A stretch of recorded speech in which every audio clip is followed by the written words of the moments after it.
कृपा पान है। सच में जब यीशु मसीह के पास दुख से दबे हुए, बोझ से दबे हुए लोग आते हैं तो यीशु मसीह अपनी कृपा को, अपनी दया को, अपनी महिमा को हम सबके ऊपर प्रकट करता है और हमारी बीमारियों को, हमारी चिंताओं को, हमारी निराशाओं को वो मिटा देता है। लिखा है महिमा अपार प्रभु के कृपा अपार,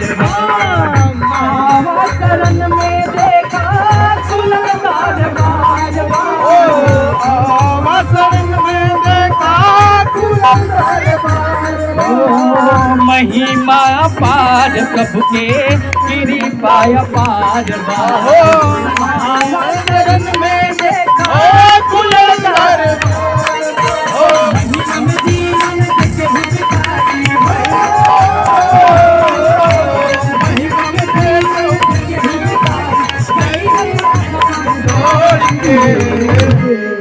महिमा में जीवन जे केहू बिताई जाइए सरगों में दौड़ के, चलते हुए नहीं दौड़ते हुए जाएंगे। क्यों? क्योंकि वो परमेश्वर की महिमा में जीवन को व्यतीत कर रहे हैं, इसलिए स्वर्ग के राज में कैसे जाएंगे? दौड़ते हुए।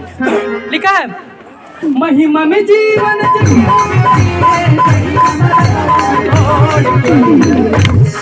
प्रभु यीशु मसीह की, यीशु मसीह की। आगे का लाइन क्या कहना है? बोलिए। कहना है आवा